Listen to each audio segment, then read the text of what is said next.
Hey team, how we doing? Coach Dana Cavalea here with you this morning, having some coffee. And I wrote a blog this morning and I'm going to post it down below.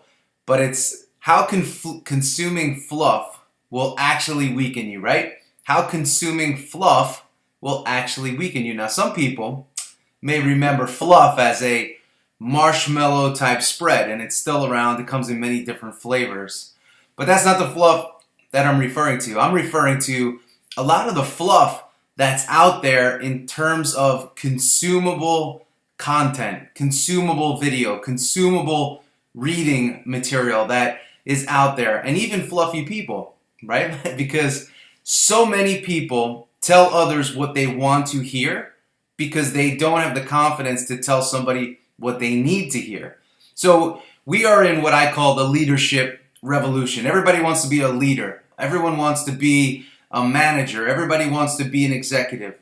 But with that position comes great responsibility. And one of the biggest, responsibilities is telling people that you lead what they need to hear and doing it in a way that is meant to empower them to take action. It's meant to say, hey, listen, here's where you're not doing well. Now, don't shut down on me, but here's what we're going to do to get you moving in the right direction. That's a positive conversation that's not fluffy. But if you say, oh, I'm going to tell him how great he is, or tell her how great she is, and then I'm going to start to, move towards what we need to work on, because that doesn't always work, and you create a false narrative and you create a false position for that person, because now they think they're great, and now you're going to tell them that they're not so good. That yo-yo and up and down creates a lot of tension and creates a lot of confusion over time. So be very direct in your messaging, and the more direct you can be, the better you're going to be, and you're not going to be taking part in fluff culture. One thing I wrote in the blog was, everyone says be positive. You got to be positive, positive, positive, positive. Do you know anybody that wakes up and says, I want to be negative today? Does that exist? Do you know people like that? I don't. I don't know anybody like that says, you know what? I want today to be the crappiest day of my week. There's a reason why people are thinking and working in more of a negative tone and are in more of a negative place. There's circumstances, there's life events that are going on that they may not know how to deal with. Great leaders teach them the tools. Great leaders give them the support. Great leaders don't just say, it's going to be okay, let's go. Just think about happy thoughts and you'll be fine. It doesn't work like that. So it's super important when you're leading, and whoever you lead, that you take the time each day to understand what they are actually needing.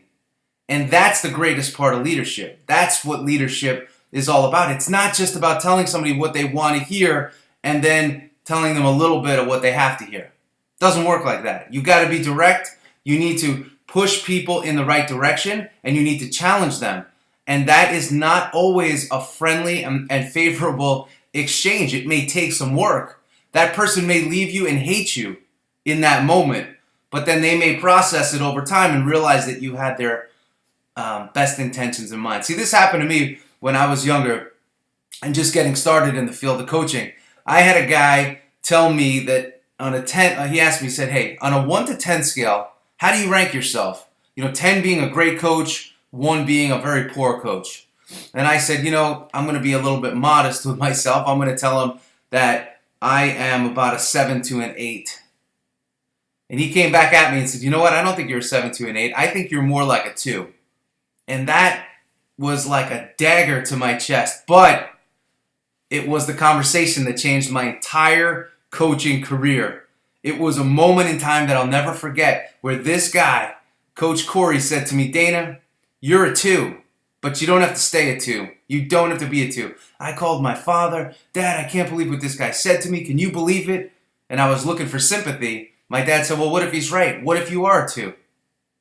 And closing that gap between 2 and 10, those 8 points, made me a great coach over time. But if I didn't have that conversation, I would have been walking around with the delusional thought that I was actually a 7, 8, 9, or 10 when I was really a 2. And that's what goes on in a lot of workplaces today. That's what goes on in a lot of team environments today. That's what goes on in our culture today. So many people are 2s, they think they're 10s, and when someone tells them a 2, they melt. They can't handle it. And leadership can't have the conversation anymore with these people. Coaches can't have conversations that are open and honest with their players because they'll switch teams. Employees will quit. They'll file against you. You can't have the honest conversation, but the honest conversation is where you win.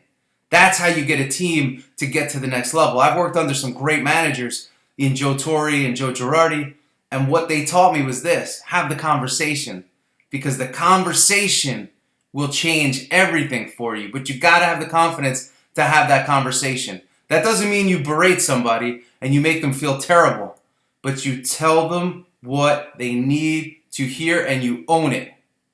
That's what changes the game. That's what will change your game. That's what will take your team, whether it's a baseball team, football team, sales team, management team, executive team, to the next level. But it takes guts, and you got to have the conversation. And fluff culture does not work. Fluff does not work. It softens you. It weakens you. We grow with resistance. And when we're given resistance, it's amazing the innate human response, how we push through. When you tell someone they're a 2, after they think about it for a little while and they say, you know what, I am a 2, how they come back with a vengeance. And they say, I'm not going to be a 2 anymore. I'm going to fight for a 3. I'm going to fight for a 4. So if you're not getting the results that you want with your team, if you're not getting the results you want with the people around you, challenge them. Have the conversation. And from that point, your chances for success go way up. Success in anything that you do. You want to lose weight? Get a coach. You want to improve your leadership skills? Get a coach to help you. Coaching is powerful because it challenges you. It challenges you to think about whether you're actually a 2 and not the 7 and 8 that you think you are. So my message is simple today. Don't fall for the fluff. There's a lot of fluff out there for you to see in media today. Media meaning mostly what's on the internet. So don't fall for that.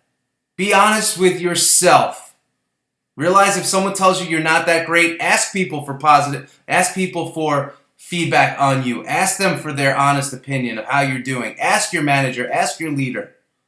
And then don't get upset when they tell you something that you may not want to hear because you asked the question. Get honest, get real, and watch your game change. Trust me, it works. I'm a living example of it. I was a 2. I sucked. The only thing is I didn't know that.